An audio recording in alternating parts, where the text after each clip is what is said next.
Boom, boom, boom. Welcome to Franchise Mode. I know you all liked the last episode. Thank you for liking the views. If you listen on the Spotify, the Apple Music, keep going on there. We're going to drop the full episodes on Spotify and Apple. We're going to drop each segment on YouTube in the next or coming days.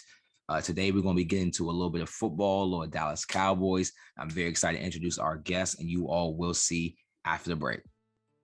Okay, so now with the NFC East, we see, Dan Orlovsky, Mike Greenberg, a lot of people on ESPN saying the Cowboys aren't going to win the NFC East, and no one has repeated, win the NFC East in over a decade. So it's it's not the worst take ever from an objective perspective.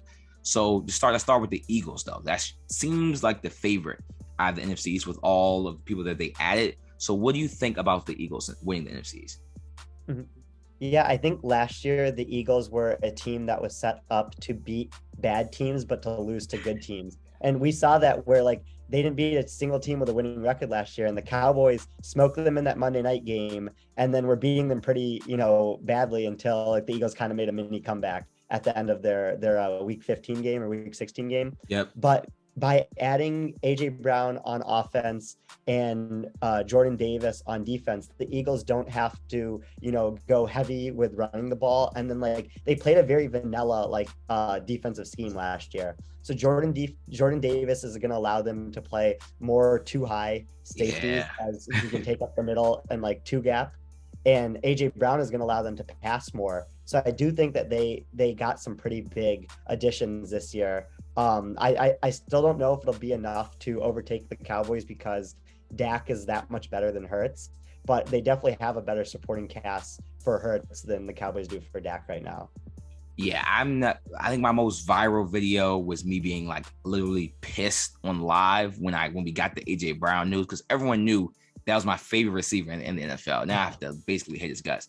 So it was very annoying. AJ, I don't think people understand that's another person's he only has 1,000 yards, but overall, we know what he can do when he gets the ball. He can take a slant 80 yards. He can break, he's a deep threat. He's a really good player. So it's going to be hard for the Cowboys with not the deepest secondary. There's no star. I mean, you can say Diggs is a star, but no superstar lockdown corner that we have. So it's going to be difficult. The Jordan Davis pick. Yeah, the Eagles just keep getting defensive tackles that are just A+. It's just you have Jordan Davis. They still have Hargrave, who was really good last year. Fletcher Cox is I'm not gonna say he's not washed yet. He's not elite anymore, but he's still probably a starter or rotational level defensive tackle. They have all three. So it's gonna be really hard to run the ball against the Eagles. But the pass rush, maybe we get a little bit on that. They did get James Bradbury as well with Slay. He didn't have the best season, but Bradbury is your number 2 corner. It's a W. So it's going to be really interesting. I'm not going to pick the Eagles to win the NFC East, at least not yet, until I see some more of the offseason. But I think if any team has a chance to upset Dallas, it's probably the Eagles. Mm-hmm. Yeah, I'm right there with you. Yeah, I think the main difference there is the Cowboys were a better team than the Eagles last year, but not by a significant level. Cowboys lose Amari Cooper, Randy Gregory, and Eagles gain, the kind of the opposite of that in AJ Brown and Jordan Davis. So I think that pushes them a lot closer together, but still would lean Cowboys because of Dak over Hurts. And this is just a question. I have no idea the right answer. Who is the better receiver core? Because you might like Smith over Gallup. Some people like Gallup over Smith. Yeah, I think so. I think I would go with the Cowboys right now because Lamb I think is comparable to Brown, not as good. And then I just trust Gallup more than Devontae Smith right now. Devontae Smith has a lot of potential, but his frame scares me a little bit. And Gallup has proved he's been good for a while now. Yeah, it's crazy how good though. Well, he was I think he's going to get even better at beating press coverage. I think his feet at the line are just Devontae Smith are so good. I think somebody posted him killing Derek Stingley off the line in college. It was just yo, his burst is electric. But okay, now we're going to the Commanders. My other podcast, my co-host Malcolm, his favorite team, the Washington Commanders, a team that I've worked for as well. So they added Carson Wentz. I mean, to huge upgrade, I think, over Heineke. So just what do you think about that situation? Mm-hmm. Yeah, I think So a lot of people didn't like that they gave up draft capital for a quarterback like Carson Wentz, but I could see the vision because when you're chasing, a Super Bowl or maybe like getting to the conference championship, you need a quarterback that's high variance. And that's what Carson Wentz is, right? Like there's time where Carson Wentz looks like a bottom 5 quarterback in the league. And there's also times where he looks like a top 10 quarterback. I think about that game against the Cardinals last year on Christmas. Oh, yeah. When Jonathan Taylor didn't get anything going on the ground because their offensive line was banged up, and Carson Wentz won that game on his own. But then, you also have the Jacksonville game at the end of the season where my goodness gracious. The playoffs. But like we saw with Matthew Stafford last year winning the Super Bowl, that you can have bad quarterback play for like a couple games in a row, but if you hit your hot streak at the right time, it'll take you all the way to the Super Bowl. And like Carson Wentz is an upgrade over Heineke, like you mentioned, and a little capable of getting hot at the right time if the Commanders need. But like they just, other than the rest of the roster just isn't good enough to compete, I think, for the NFC East. Yeah, I think it's funny because I clown them with the Fitzpatrick signing last year. Not that Fitzpatrick is a bad quarterback, just because what they were like, I was like, it just didn't make sense for where the team was. Like it's a young team with a 39-year-old quarterback. Like, what's the goal here? So, but now Wentz isn't that old. He kind of fits the team's timeline in a way. I mean, it's going to be interesting to see if they pay Terry McLaurin. I think it's no way that they don't. So that's going to be interesting. I think Wentz, like you said, has very high variance, and he definitely is a quarterback that kind of doesn't care about throwing the deep ball. I mean, last year he didn't throw that many interceptions, but he played with, Frank Wright is a very good play caller, and his overall, through his time with Indy, been pretty good at that, having quarterbacks numbers lower in that way. So now that he's leaving Frank Wright, I feel like he's going to take a lot of more just chances deep. I mean, they have a track team too. I mean, you have McLaurin, Dotson they just drafted. You have Curtis Samuel. You have Brown from UNC.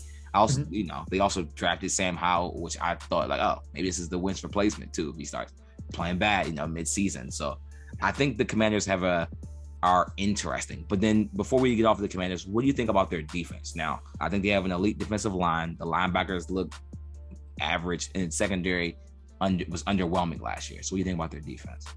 Yeah, no, I'm glad you mentioned the secondary being underwhelming. I think William Jackson is kind of the key to their defense. Like we know their defensive line is going to be good, but their secondary was just very poor last year, right? So like he really needs to step up this year and be a good piece in their defense. And like if he plays well, that like that defense can get back to maybe close to like what they were in 2020. But like he and the rest of the secondary definitely needs to play better. Yeah, I saw some statistics. I think it was like over the last 10 years. It was William Jackson, Fuller, and St. Jude had like some of the most like missed coverages. Like they did, like I think it was like only like 40 or 60% of their plays were covered perfectly. It was just like it was like they were in the hundreds though. It was just so bad. So my friend Arjun posted that. Yeah. They were really low on like the coverage trio rankings. Yeah. I was like, yo, this is terrible. And it's crazy to me, though, because I think it's individual players. I don't think any of them is like a bad corner, but it just seems like, I don't know, maybe it's the defense or the coverage. It doesn't fit the talent. But like, it was just crazy because I was actually upset when they got William Jackson last year. I thought he'd be really good. But clearly, I'm living off of the 2018 season too long, and he's clearly not that guy anymore. Yeah. But okay, now moving on to the Giants, our last team in the NFC East, I don't think they're contending anytime soon, but Brian Daboll was one of the best play callers in the NFL. I mean, he changed Josh Allen literally. So, helped, him progress him. So, what do you think about the Giants? I think the Giants this year are going to be really bad. I can see their vision, a couple of years down the line where they kind of figure things out because like Daboll's really smart and they have a good front office and everything. But, for this year, it's just like, Daniel Jones is just very, very inaccurate. He turns the ball over too much. It doesn't have their offensive line isn't that good.